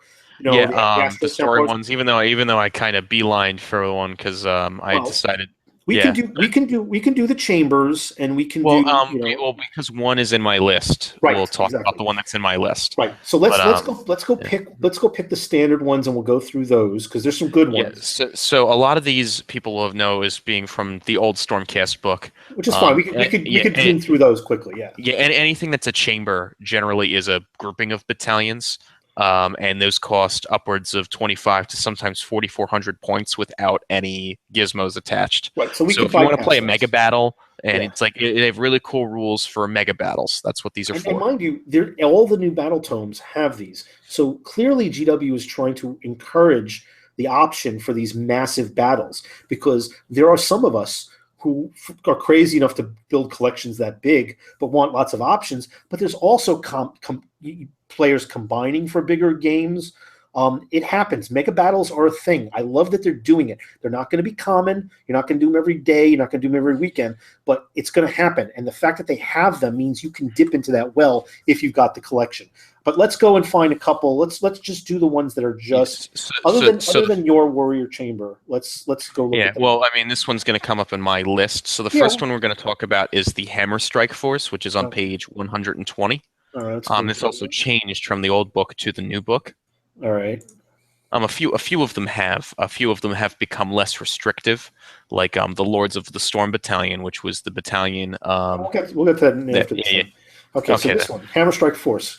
Hammer Strike Force is you need 2 units of Paladins. It used to be 2 units of Retributors, but now it's the Paladins, which are the Decimators, the Axes, the Lumberjack guys, the Protectors, the Spear Wielders, Retributors, the Hammer guys. The mortal wounds. Yeah, yeah, and then Prosecutors, the Winged guys, the enemy of figure cases. So yeah, the spindly bits of pain. Yes. So the idea is that the prosecutors are the teleport homers for the paladins. You can keep the paladins in the sky; they are not bound by the Scions of the Storm ability. So the prosecutors can run around, or you can drop the prosecutors down from the Scions of the Storm ability, but they have to be 9 inches away. And then you take the paladins and place them 6 inches closer. So now the paladins are within 3 inches or 3 inches away from an enemy, and the paladins only have to roll a 3-inch to charge. So you have 2 units of paladins that can be in front of your opponent whenever you see fit, or whenever the prosecutors come down, whichever you want. And when the paladins are deployed within 6 inches of the prosecutors, they are supercharged, and they add +1 to their wound rolls. Oh, that's the one that stood out to me. Yeah. They're already doing enough damage. Now we're going to add +1 to the roll. Now, if the prosecutors are killed before you can deploy them, you can deploy the paladins wherever you want, any turn you want, 9 inches away. So they just become a little bit better that way. But they won't get the +1 roll. But what are the chances? In what circumstance will you see these guys dying? Because they're being deployed, and when you deploy them, you're immediately going to be bringing the paladins down. Right, but you may choose to not if you want to start them on the table, and then someone shoots the prosecutors. Very few people are going to do that. Okay. that's like having a summoning army with only one caster. You're asking for somebody to remove the guy from the game, and then it's basically game over. Don't do that. Fair enough. No. There might be circumstances where that might occur. I haven't thought about that. So, viewers, don't lambaste me about it if you figure one out. I'm sure there's going to be circumstances that'll come up. But my first thought is this is a great synergy to bring those paladins down. You're not going to squander that or take a chance, because if you do, you're going to get punished. So that was the Hammer Strike Force. A few of these we've seen before. Let me take a look at the points here. So we're not talking about. By the way, let's be real about this. As if we're not going to be real. Let's. This is not a lot of points for a segment of your list. Let's just use 2,000 points as an example. This is not going to take the lion's share of your 2,000 points. It is a portion of your list. This is a battalion. So the likelihood that you could take another battalion in conjunction with this to start getting multiple artifacts of various different types is possible with this type of an option. The this particular one, Hammer Strike Force, let's see, it's expensive. It's 120 points, but a unit of paladins and one unit of prosecutors, 2 paladins, 1 prosecutor, we're not talking about a lot. It will be the center punch of someone's army. Sure. You can double down on it by making the paladin units bigger. You can make the prosecuting unit bigger, so you can deploy more paladins in a way that you see fit more. Because they only have to be 6 inches from the within 6 inches of the prosecutors. If you deploy the prosecutors, say you take 6 of them in a line, then you have definitely some options there and where you can deploy them. Minimum point paladin, minimum point prosecutors. Off the top of your head, do you know? So you can take 2 units of paladins. That's 480. 480 plus 120 is 600. So 600 points.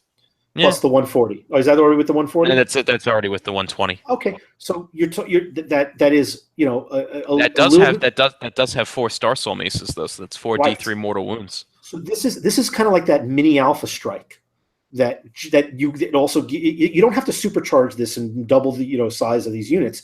By itself, this is a very effective advanced attack segment of your force, and you still have like 1,300 points and change to spend on everything else. So this is one, if I were building a list and I wanted to utilize this capability, I would totally be looking at this one. Even though it's a steep price for the battalion, it's completely worth it for what they do. Yes. Right? It's going to be hard to remove that entire force in one turn. And if you do, you're going to get bloodied. Okay, next one. There's a lot. We'll just go through them quickly. We don't have to spend an hour on each. We could. Well, you wanted to talk about. I just wanted to indulge the idea of the Drake Sworn Temple. Do you have that one? I'm sure I do. I think I took all of these. It's the one with the 3-star drakes. All right, hold on. Oh, and I love that one too. That was one. This is the one where it's like my wallet's better than yours. Yeah, this is one that tempted me. With when I looked at it, and is this one of the big giant ones? Let's see.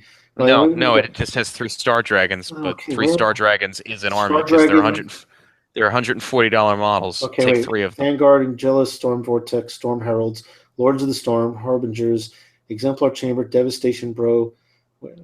Did I not find this one? Okay, 1 second. I'm going to get it. It's an extreme, because there's so many of them. It's an Extremis Chamber 1. Oh, okay, that's an Extremis Chamber 1. Let me see. Do I have that even listed here? Because I own this. No, it's not even actually listed here. Do you want me to hold it up to the? Yeah. Go bring it up there. And you have a picture of it or no? No. I was just gonna hold it up to the camera. This is not a battalion in this book. Is it? Is that true? Yes, it is. Yes, it is. Then why is it not showing here? It's not showing here. Because no one's going to run it, because no one can afford 3-star dragons. How many points is it? No, people can afford it. How many points is it? Which one is it called? Drake Sworn Temple. 100 points. Drake Sworn Temple. Okay. I don't even know if it's legal, because that's 1,500 points, 1,600 points, and then you have to take at least 300 points for core. Well, for a 2,000 point match play. Yeah, match play. It's 1,600 points, because it's 500 points for each Drake Sworn Templar, and then 100 points for the battalion. So that's 1,600 points. Yeah, the crazy thing is I don't even have it listed here. Oh wow, that's really strange. I don't have it at all. I'm under Storm. You said it's under Extremis though. Yeah. That's probably why. It's still separate on It's separate in the app. That's why. Because I bought it in the app. Yeah. So yeah. I'll take a real quick look at. Well, let's talk about it and real briefly see what it has. 3 Drake Sworn Templars now. Just on top of, we've talked about the Extremis Chamber in previous books. The thing about the dragons is that they are great at eating infantry models, because they have this ability where you pick a model, you roll a dice. If you roll equal to or higher, then its wound value, like its total wounds, starting wounds, you eat it outright. Mm-hmm. That's like a brute dead. That's a Stormcast dead. It's a super variant. It's a super stuff in the sack. It's like from the stuff in the sack thing. Yeah. It's a better version of the giant stuff in a sack. Right. And then each of them every turn gets the comet ability, where you get to summon D6 arcane bolts. Anywhere. Which hit people. Anywhere. And because you have 3 dragons, you have 3 of them. Right. So now, how many Three points is Three Dragons again? Is that 1,500? 1,500 plus one for the battalion, so that's 1,600 points. So with 400 points, could you get three? Yes. Yes. What could you get? You can get 3 units of liberators with 100 points to spare. And can you get a hero for 100 points? Yes. What's the hero? Most heroes are 100 points. Lord Okay. Celestin, Lord Castellan. So even if the requirement is, because this is the rumor for the GHB2, that you can only make a character that a hero has the hero, you can't make it like the, foot infantry guy number 3. You can't do that. Well, these are all heroes. These Drakesworn Templars. These are all. Then that eliminates that as a necessity either way. So you basically could make it a legal army. Now, if it's legal, but how effective do you think it would be? I'm not sure. You're not going to take a lot of objectives that would need 5 or more models to score. Well, the thing about the Templar force is that the members of the temple in your hero phase, if all 3 models are within 10 inches of each other, they can unleash this super powerful Nova Surge. When they do so, roll a dice. Each unit within that many inches suffers. Each Stormcast Eternal units within that many inches heals D3 wounds. The dragons can heal each other, and enemy units suffer D3 mortal wounds. Okay, now just anybody who whines about Thunder Tusks, Huskars, and Thunder Tusks being able to do that in your face, because now guess what? Stormcast can do it better. So shut up. Okay, shut up, because I cannot. Yeah. I'm sick and tired of hearing people whine about friggin' the Beast Claw, okay? Because these guys are now doing all the stuff that everybody whines about, 3 or 4 different army types. Okay. All right, let's move on to the next thing. Let's move on to something that next thing is that you might have. Do you have? Strangely enough, it's not unlocked when I bought this on the original. Do you have the Storm Heralds Battalion? Oh, of course I do. You're gonna have to try harder. Okay. Good. All right, go ahead. That was the other one that shout out to me again. Has the Lord Celestin as Star Drake, because it's like, well, how can I use a dragon? I want to use the dragon I painted. This one requires some new stuff and old stuff. So it requires 1 Lord Celestin on Star Drake, requires 3 units of prosecutors and units of Vanguard Paladors, which is the choke. Awesome. That's awesome. That's a great looking army, first of all. Oh yes, yeah. That's definitely going to be something that just your eye is going to veer towards that in an event hall somehow. Yeah, and that's 160 points for that battalion. Okay, so let's go over the abilities real quickly. Yeah, you can set up. So basically the Chocobos, the Vanguard Paladors, have the Ride the Winds ability, which means they go 66 inches in a chosen direction. Right. You can set up at the end of their move models that you can keep models in the sky and then bring them down from this battalion in the wake of the Vanguard Paladors within 5 inches of that unit and more than 3 inches from the enemy. So there's a way to get a Star Dragon on the table. Yeah. Just on the coattails of the Vanguard Paladors. Well, you could still deploy the Star Drake in the sky. It's just you take the risk of the 1 or 2, plaguing. No. You can set up any unit from the Storm Heralds Battalion in the wind currents. When a unit of Vanguard Paladors from the Storm Heralds rides the winds, at the end of their move, you can set up any unit from the Storm Heralds that were waiting in the wind within 5 inches of that unit, more than 3 inches from the enemy. Well, okay. So we're talking about let's see. So 500 for the Star Drake, 220 600. 600. So 600, 220 times 3, that's 660 for the Paladors. And then 240 for the prosecutors total. Total? Because it's 80 points each. Because, so how many points? Add all those up, and how many points we're talking about? Maybe 12 or 1,400? Do math at midnight. This is not. Yeah, okay. It is Friday. Yeah, we're not talking 6,000 points though. We're talking, like maybe 1,300 or 1,400 points. I'm sure somebody's going to do the math for us. We're talking 220 plus 600. That's 1,220. Plus, how much is the other one? It's 1,500, and then the battalion. You just barely fit core in there after that. This is basically your army plus some liberators. Okay, good. I'll deal. That's great. That's great.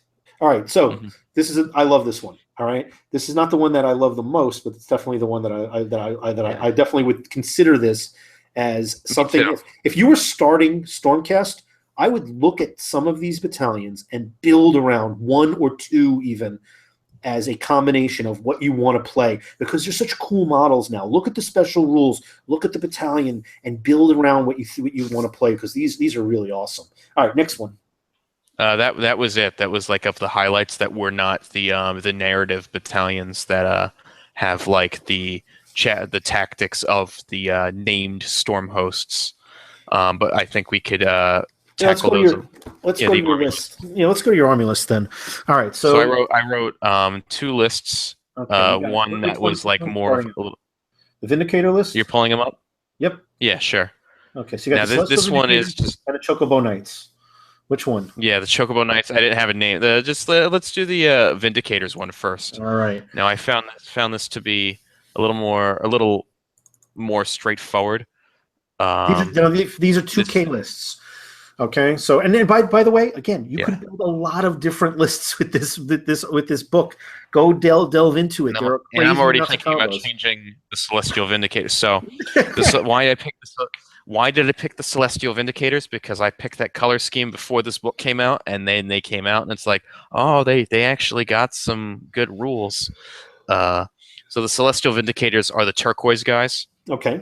They are not Ultramarines. They are actually kind of one of the lesser known chapters, but we don't need to worry about their fluff right now. Right. So there's two battalions in here. The Warrior Chamber. Now the named Warrior Chambers require you to take one battalion included in there, and it's usually like the Hammer Strike Force, Lords of the Storm, Thunderhead Brotherhood. This one requires one Hammer Strike Force, but says it must contain 3 units of Paladins rather than 2. So it's really twisting your arm by making you even take more Paladins. So it's twice as broken. And they're really powerful. All right, so let's start from top down. You got your my general, the Lord Celestin. I gave him the trait, the Staunch Defender, which is units within 6 get +1 to their save if they didn't charge that turn, and probably because of the Hammer Strike Force, if I don't kill what I charge when it hits me back the next turn, I'm gonna have a added save on there. Mm-hmm. And I gave him the Mirror Shield to protect him from shooting attacks. All right. And because you have a second battalion, you're going to get another item. So I have 3 total. There's three total in there. So then the Lord Castellan, or the Lord Castellant, which is the Lantern guy. Now he gets to give a unit Mystic Shield, and you can't dispel it. Mm-hmm. So there's technically one of my magic right there. So what would you put that on, the Celestant or one of the units? It really depends on what's in front of him. Okay. Because it's really good. And then I gave him Lantern of the Tempest, so people have to reroll 6s, which is helpful. Okay. Lord Relictor, he's the chaplain with this. He can heal or hurt someone D3 wounds. And on a 3+, they're at -1 to hit for shooting in close combat attacks until next turn for 80 points. That's pretty good. Not bad. And then I gave him the Lightning Chariot prayer, so he can pick up a unit and move it 24 inches. And you can't do anything about it. Now, people immediately notice the Liberators have swords instead of hammers, and it's kind of a little bit better to give them the hammers. But because they're in the Celestial Vindicators chamber, they get bonuses for having swords, and we'll get to that in a little bit. So they all have sword and shield, and the unit champions have the 2-handed swords. And now we get into the meat.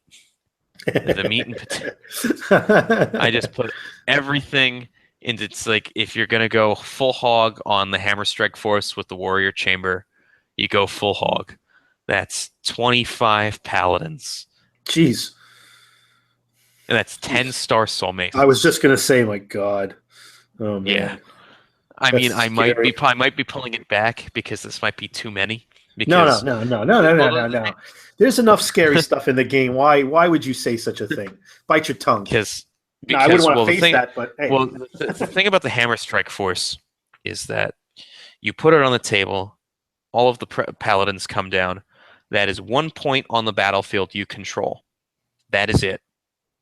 What happens if your opponent deploys and spreads themselves very thinly? Or there's multiple objectives, yeah. Yeah, so I'm just worried that I'm worried. I know I have this really ridiculously hit face thing.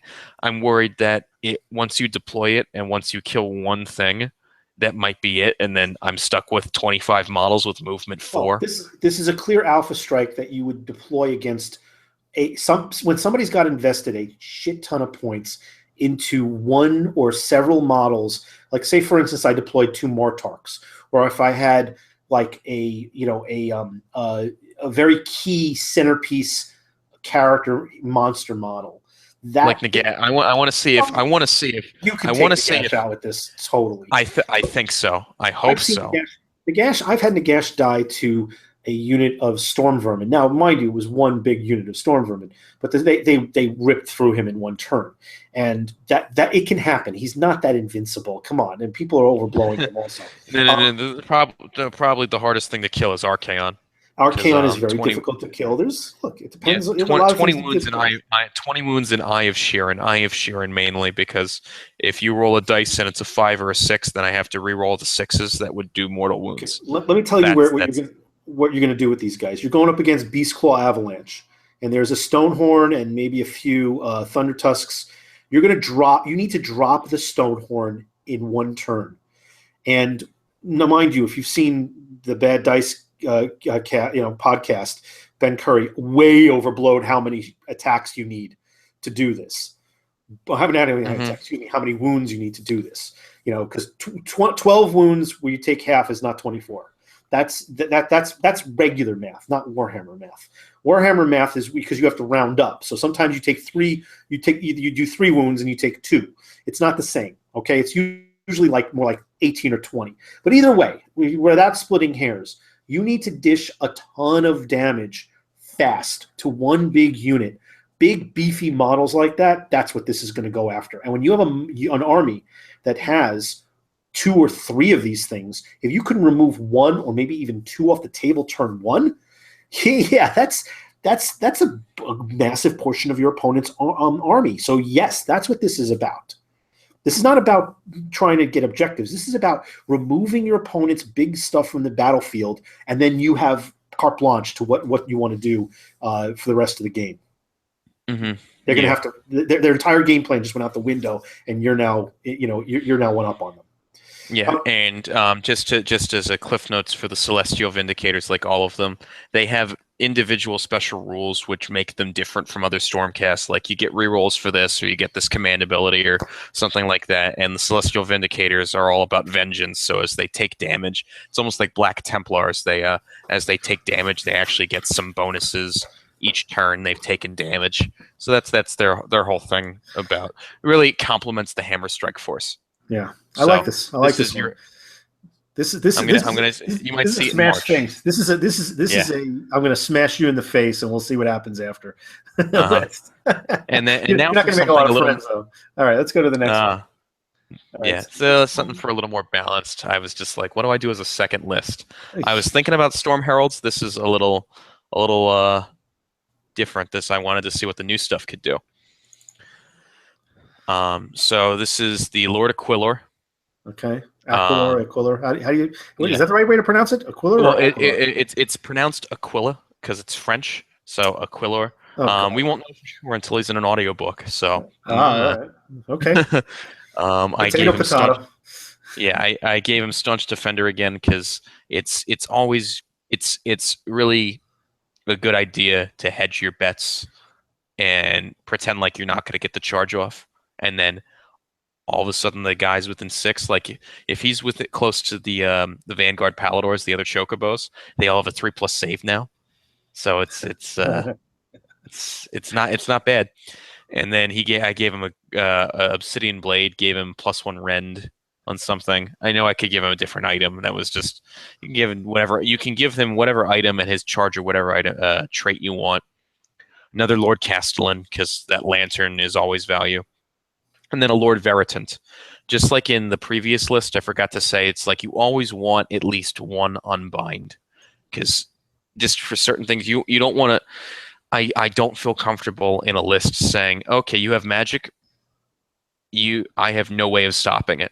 It really changes people's strategies when it's like they know that I might be able to stop at least one of their spells.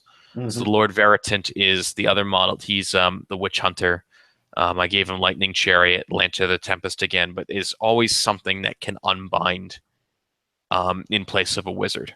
Yeah, I don't think I like this idea. I'm happy that you mentioned that. That's very important. I don't think that just because you don't have wizards that you should just give up the magic phase. I think you need to at least keep your opponent honest in some respects. If they have only, a couple of wizards, make a choice on what you want to try and stop. And if you can utilize that's fine. I think that's worthy of a choice, definitely. Okay, let's move And on now then. I put a lot more shooting in this list. So instead of Liberators, I put Judicators. That's 15 shots. Okay, Nice battle line right there. yeah. And then I again used this is the minimal hammer strike force. Because I was just like, well, I can't not use it, right? Well, I should have done a Lord of the Storm Heralds battalion with the Star Drake. The more I think about it, the more I think I could probably make use of that. It seems pretty good. But this has six of the Vanguard Paladors and then a mini Hammer Strike force. The Vanguard Paladors are meant to be with the Lord Aquilor as your flanking harassers and can redeploy and constantly like be in pursuit. And then you have your Hammer Strike force, which is going to drop down, be the Alpha Strike, be that budget Alpha Strike that hits something hard turn one. They have to deal with the Vanguard Paladors constantly harassing them. And then I have the Judicators just moving up or taking objectives and always just plugging away 15 shots. You're going to take some wounds here and there.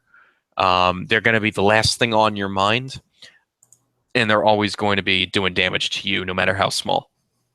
Mm. So this one's a little bit more on the balanced side. All right. And what do we have here? Let's see. So the battalions, this is only using the one battalion. Yes. And you're talking 1,980 points, which in some events, if you're under your opponent, you can roll on the triumph table to get a boost. The General's Handbook Triumph table, which isn't as good. Well, still, it's something. It can give you one reroll. It's something. It's a reason to have a few less points if you can't fit something else in. I have a couple of lists, for instance, that are like 1,940 points. And I'm like, it's like that. It's like the game of chicken. It's like name that tune is what it is. Like, how low can you go before before you name that tune? But if you can't fit that extra unit in there, you might as well get like that one reroll of some kind. It's usually the thing you forget. But again, 1,980 points, close to the top, to the max, and very effective and very interesting. And it's again, I can't stress it enough. It is just one of many methods of building out a list with the new paradigm, which is just a whole range of new units, some of which are not even showing up on the U.S. site with their war scrolls yet. But they're not out yet. just because they're not out yet doesn't mean that you don't show up in the. Well, that's true. Yeah, if they're not for sale, but they're in the app, which is important. Yeah. So you want them in the app, at least to have them in the app. But it really gives you an idea of just how flexible this army has become, and where it was so one-dimensional early on. So here's the task now, Martin. You need to build this out, paint it up, and you and I need to get a game in against one of these battalions, even if it's revised, because I know that I have several Stormcast local players. And they're good players. There's a couple of these guys that that know Stormcast, but I know you seem to be very very into this into Stormcast, but you're also a very good player. So I think it would make for some really good aesthetic on in terms of doing a battle report. Yeah, I'm definitely going to be painting up the Celestial Vindicators. Those are the turquoise guys. I think I should have the army fully painted, or at least a majority of it painted in time for Nova. I think that's going to be in September. Okay. I think I'm going to be bringing that, and by that time, I should have a much stronger idea of what the army looks like. I do have I have Stormcast in my collection, definitely fully painted, but they have 2, 3, sometimes 4 different color schemes because I've been tinkering with the color schemes back and forth. So you and I could play a fully painted game very soon. It's just that they won't really look all the same. So Whatever. we'll see. As long as they're not gray plastic, because that's I've joined the snooty stage of I want to play against just paint and stuff, and I've been working really hard. It's one of the reasons why my content has not been as frequent as it has been in times past, because I've been really putting a lot of effort into painting. So I put out a lot of content this past week. I'm actually going to put out very little between now and Adepticon. I put out a couple of videos, some response videos from YouTubers, but nothing that's going to take a lot of time or investment. I may show out armies or some of the latest painted stuff that I've done, but I'm not going to go crazy with it, because I'm really want to try and dedicate that free time towards putting more paint on models and trying to put out some stuff that I'm going to be bringing to the con, and if I do have some extra time, I want to try and make a better battle board, because my display board was really minimal. It came out okay, and I think it came out okay mostly because I kind of filled it out with all the models I had painted. So you want mine? I have like 3 of them now. Possibly if you have anything that's undeadite. Hey, if you want to bring one, I don't know how you transport these things when you. I brought it to I brought it to Las Vegas. There's pictures out there of my display board from Las Vegas. I'm bringing it to Adepticon too. Send me a picture Okay. if it's the kind because the Bretonian theme is good, because I'm on Dead Bretonians. That might actually work. I might do that because I think I have the graveyard one, and I am going to I want to do a 2-tiered one. And I want to light the underside, because it's going to be the murky, depths underneath, the crypts underneath the graveyard. That's where all the zombies are going to go. And I want to kind of do some LED lights to really kind of, make that spooky. And the upper part is where all the ghosts and the corporeal, the vampires and stuff that are going to reside. So it's a large one. And I've considered not scrapping that and just doing a meager graveyard in the front and kind of a ruined castle structure in the back, and do it that way. But hey, I'll give you mine, because send me a picture, and I would take it as soon as the broadcast is done. I'll send you a picture. Great. And you'll see it at Adepticon, because it's the same one. I didn't even take it out of the suitcase. I just put the suitcase in a closet. It's like, I'll be using this in 6 weeks. So look out for content that's Adepticon related. For the viewers, Martin is going to be at Adepticon. He's going to be there for the weekend. You're going to be in the regular tournament, the regular tournament. Yeah, because that's all I could sign up for. Because I made the decision to sign on to Adepticon like really, really late in the game, which was a bad idea, but not making the mistake again, because I know I'm going to. Yeah, you got in though, because it's closed. But all of the Games Workshop classes and all the seminars. I didn't do those either. I should have. But I did get into the 2,500 point tournament and the 2-day championships. So I'm going to be bringing in. So you are going to be in the 2-day championships with me. Yeah, and hopefully we'll meet each other. Okay. And maybe you'll jinx me by using your battle board, your display board. But look out for content. Anybody who's viewing, what I'd like to know is anybody who's viewing, what list would you put up? What would you, if you've bought this book, if you have the access to all the different battalions and the point structures, what would your list be? What would you put on the table? What sparked interest with you? What artifacts of any type you thought were really cool combinations? Let us know. We'd like to, we'd like to have a conversation about that. And feel free, of course, to like, comment, and subscribe. Martin, last word, final word. Fair and balanced. There's no such thing. Maybe there is now. Until GW readjusts the points, because things are found to be overpowered. We will be seeing that on an ongoing basis, I'm sure. And that's not necessarily a bad thing. There's some downside and pitfalls, but you know what? A living game can also be good, because you're never going you've got to constantly stay on your toes. And I like this. I like what they're doing with the new battle tomes. I cannot wait for them to release some sub-faction of undead that I can really, take a dive into. I'm really looking forward to Duardin, which is heavy rumors that's coming down the pipe. I think it's next, yeah. Yeah, and I'm ready. I have got my finger on the trigger, man. I'm ready to go and start, go after that. There's a lot of suggestions of what that might be, but I'm going to go dive after that, and then I'll just make that my 8th army. because I have a lot of armies that unfortunately are not painted. I'll just add that to the queue, but then I think I can paint that thing up pretty quickly. But I'm looking forward to that. So yeah, there'll be a lot of stuff that we can readjust. But I don't mind taking a little bit of a break from painting up undead to redirect to an army. My Sylvaneth is about 80-85% painted, so it's not that hard for me to kind of put an alternate army onto the table, for example. And of course, my son's ogres. Oh yeah, I need to rematch those. But that'll be our battle report. Beast. We can do that. Yeah, now you have a 1-2 punch to kind of just to bloody the Beast Claw. I think that's a really good anti-Beast Claw army, because it's first strike and it's just going to delete one of the big monsters. The only way around it is to kind of screen it with something. And I have an answer for that too, but that's a net list that everybody's seen, which is the 60 goblin with netters and fanatics, and with the 3 or 4 of the big guys from Beast Claw.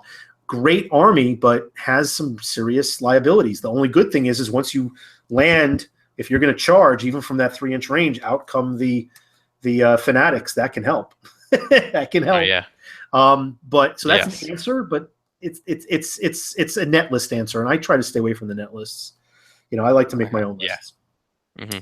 As I see you do too. All right. Well, thanks everybody for tuning in. I know we got like a 2-hour show tonight, which is par for the course for me. Between Martin and I, we have a lot to say, and I'm sure we could have gone another hour or two, if with the content that that there's enough stuff in this book to comment on and to show and to just math hammer or just strategize about, that we could have spent a whole lot more time, and maybe we'll revisit it at another point. I'm sure let's just hope, and I really, really hope, please, GW, stop releasing more Stormcast. It's done. You got it. This is the next evolution.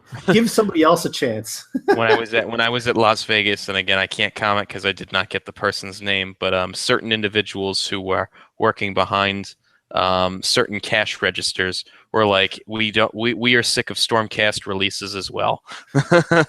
All right, well, that's good. I'm glad to hear it. We've gotten enough of them. I think that they're perfected as much as they can be at this point. I like their versatility. There's a lot of options now. They are still as strong as ever, maybe stronger, but they have answers to some of the problems that were deficiencies before. And we'll hopefully see some more stuff, some different stuff now being released. The great thing now is that now we get to see all the creative list builders that are looking for various different synergies and themes than what they're going to bring to the table and what that means. So post yours up. Let us know what you've got. Thanks for tuning in, and have a great night, everybody. Yeah, have a good night.